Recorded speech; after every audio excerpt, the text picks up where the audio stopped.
And with that, current Toronto Captor mentioned Steve Shine. Steve Shine is the manager of the Conservation Program units at the Michigan Department of Agriculture and Rural Development.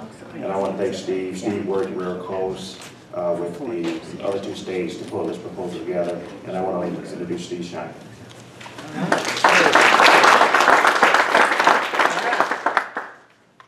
Good morning.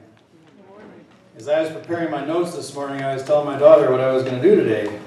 And I said that I would be on the podium following my our United States Senator. And she said, Debbie Stabenow? And I said, yeah. And then she said, are you nervous? And I said, well, I wasn't until you started to say that. So it's really great to be here. And I was thinking this morning as I was putting my notes together, what is it that brings people together? And I thought to myself, well, there's always food. That's a good thing. And then there's money. But then ultimately there's a cause. So in the beginning, the table was set by NRCS and the Army Corps of Engineers. The financial resources were laid out through an earmark by Congresswoman Marcy Kaptur, which brought us all together for the partnership. We were all invited to the table to address the health of Lake Erie. And over the past decade, we have learned a tremendous amount about the ills of Lake Erie.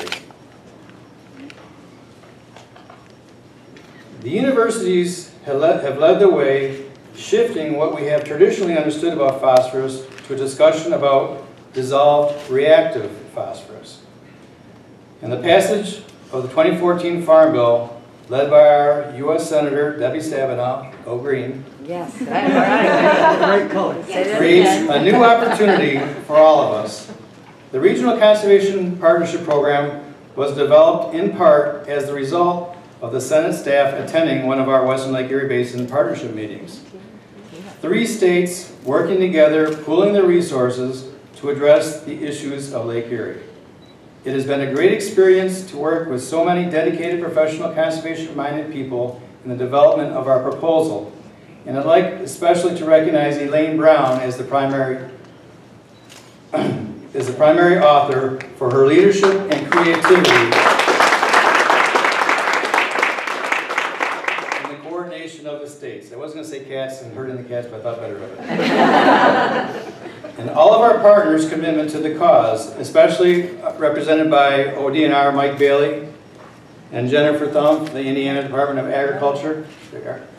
All 3 of us were the signatories and the leads for our states. And then, so beyond that, I'd like to recognize all of our partners and their commitment to the cause, because we had a tremendous amount of effort and time put to it. As you suggested, there's many, many partners involved in this effort, and it's going to take many of them and all of them to pull this off in the end. And I'd also like to recognize our conservation districts as the unsung heroes who will get the job done. They, in the end, are the boots on the ground that we will put to the task, so hats off to them. So I'm looking forward to getting the agreement in place and putting conservation on the land. I'd like to say that voluntary conservation does indeed work. And it works especially well when it's tied to regulatory certainty like we do in Michigan. And I think we'll use that model very successfully. So thank you once again for allowing us to be here. My director, Jamie Clover Adams, was not able to be here today, so you got me. I appreciate this opportunity, and she sends her congratulations down to us all. So thank you very much.